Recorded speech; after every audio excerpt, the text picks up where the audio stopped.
Hello and welcome to Sean's Check-In. To catch up on all my videos, feel free to follow my professional Facebook page, Sean P. Daughtry, LICSW, or over on my YouTube channel, Sean D, Sean's Little Check-In, or Sean's Check-In. I wanted today to elaborate a bit further on transactional relationships versus reciprocal relationships, which I just discussed more of the other day in my last video.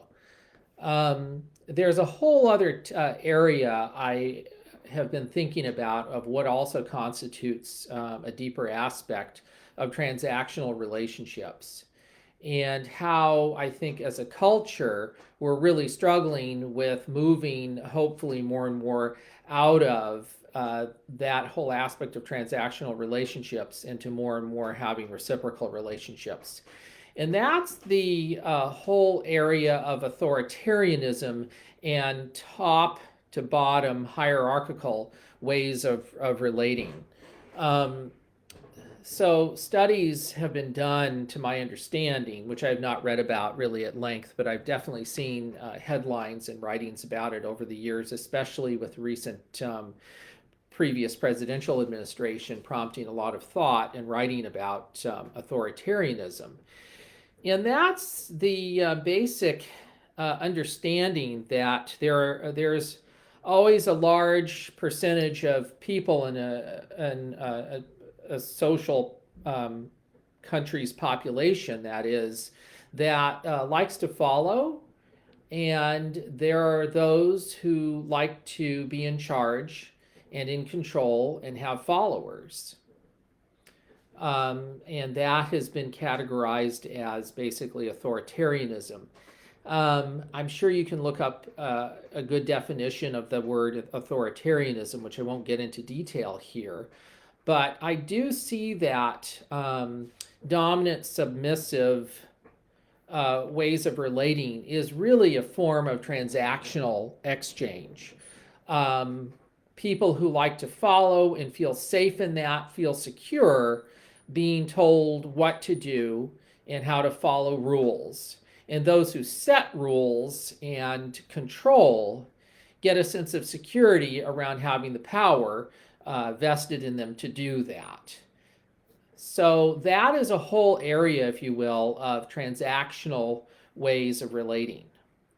Whereas what I've been talking about in previous videos about reciprocal relationships really gets away from that and focuses on the equal to equal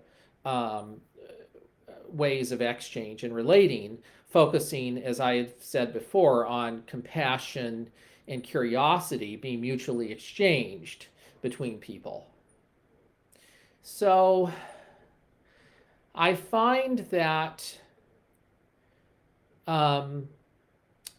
a lot gets in the way for people to have and foster as much as possible in their lives more and more reciprocal relationships. And as a psychotherapist in my profession, I work with people on helping them get to more and more having reciprocal relationships in their lives and transcend, if you will, and heal from the blocks from them feeling that they can do that. So there is a lot of ambivalence amongst people, I find, around having reciprocal relationships because of trauma histories of various sorts, where parts of them remember all too well being victimized and still needing to heal from those experiences. So what that can leave people with is a mix inside of parts of them, perspectives that is, of feeling victimized and not wanting that to happen again. So they go into self-protection modes of sorts to avoid victimization again. And what that can lead to for some people is to compensate. They can be overly aggressive and go in that direction, or often is the case too, more avoidant of conflict and fearful in life, and really kind of feeling more led by what it's been like being a victim in life. And many people have a mix thereof. So there's this mix of extremes inside of being either a victim or a victimizer, as opposed to just neither of those, where you're led by more of a confident, compassionate, and self-aware place, which is really neither a victim or a victimizer, but a more empowered feeling individual in the world. So coming to that place for many of us is a struggle because of our histories. And getting out of this old transactional place of being victimized or victimizing, or some combination thereof, because of this extreme top-down thinking of dominance and submission, getting out of that into more reciprocal-minded ways of thinking and relating is quite a struggle for people. So I hope I'm making sense here, but that is something that I am really committed to helping people get through, and just feeling like functional, reciprocal-minded people in the world.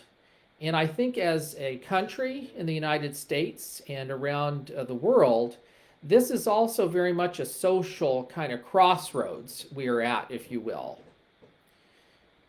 So I'm just thinking out loud here and inviting other people to think out loud with me and share their experiences and understandings of how more and more to get towards this place. I am very encouraged to see that there's a lot of movement towards reciprocal relationships. One example that comes to mind as a resource online is Kai Degner, who I just found out about. And he is heading up this listening campaign, the Listening Campaign. His name is Kai Degner. You can find him on YouTube, Kai Degner, Degner. So he is one of many people and examples of, I feel, someone who's in this commitment towards fostering reciprocal relationships amongst people, amongst groups, and amongst nations. So I just wanted to elaborate further, like I just did, on reciprocal relationships and how authoritarian relationships play a part in being a significant factor of transactional relationship focus, and how shifting out of that into reciprocal relationships is where we're going next, hopefully, as a species. Take care.